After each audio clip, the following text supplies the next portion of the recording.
We start this edition in Senegal, where the ruling Pastef party is projected for an overwhelming victory after Sunday's legislative polls. Any win for President Bassirou Diomaye Faye and Prime Minister Ousmane Sonko is set to strengthen their mandate to implement ambitious reforms and address economic and social changes. Let's get more now from our correspondent in Dakar, Caitlin Kelly.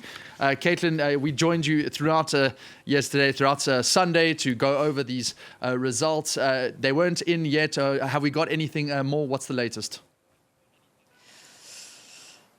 We don't have official results yet, but the leaders of the opposition parties have conceded the election and have taken to social media to congratulate the ruling party, Pastef, on a majority. And even notably, the former leader, Macky Sall, and Prime Minister Sonko's rival has also congratulated Pastef. So as results came through the night, last night, people were out on the streets celebrating a Pastef majority. So I spent the day at the polls yesterday, as you said, and it seemed relatively calm affair. And even the Electoral Commission came out today congratulating and applauding the electorate for a relatively calm and upstanding election, which is also important given the context of a rather unrestful presidential election earlier in the year, a few spouts of violence this time around, but also in the wider context of the region. Senegal is seen as one of the more stable havens amidst governments that are now run by military junta and such. And so today has also been important, and the past 24 hours have been important for the reason of democracy here in West Africa. And other ramifications, if such a large majority is obtained by the Pastef party. They needed 83 seats for a majority. Predictions are they could get a lot more than that. Just how important would that sizable majority be? That's right, Jean-Emile. We're reading from local media and other citizen vote counting websites and such that there could be a majority as big as 131 out of 165 seats in Parliament. That's a huge boost, regardless of how accurate the numbers are at the moment, for the Pastef party, because before Sunday they only had 56 seats in the Assembly. They claim that was hindering them, stopping them from instituting their policies and moving forward with this transformative agenda that they were elected on 8 months ago. So really what we've seen is an electorate who have gone, yes, we gave you the majority earlier this year, we're giving it to you again. And now the work really starts for Pastef, because there's big policies and big promises, including things like addressing corruption. They've promised to bring to justice previous corrupt politicians. They want to address social issues, reform the economy, including improving contracts with foreign investments and such.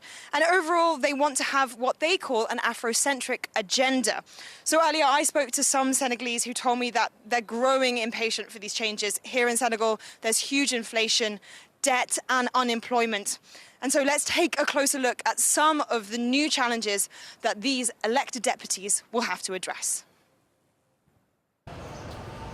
In the heart of downtown Dakar, Al-Ousseynou waits in need of another customer. He hopes that the government will tackle the high cost of living so he can make ends meet for his family. Rice is expensive. Sugar that's made here in Senegal is expensive. And let's not talk about oil. Everything you touch here in Senegal is too expensive. Before, rice cost 350 to 400 francs. Now it's 500. It doesn't suit anyone. The government has to help us. It's no longer time for talking. They should get to work. For people like Malik, it's the high level of unemployment that's the biggest concern, which doesn't even account for the informal economy, where young people are increasingly turning to.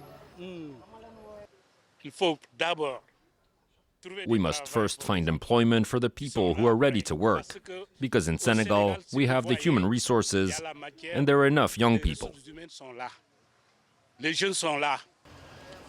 During the campaign, Prime Minister Ousmane Sonko also promised if he won the legislative elections, he would ensure the High Court of Justice was capable of trying former officials.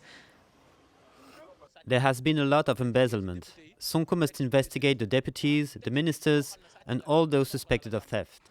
The Senegalese people have huge expectations for their government, a government that are now on course for a majority in the parliament, as a series of urgent issues, including next year's budget, await these newly elected deputies.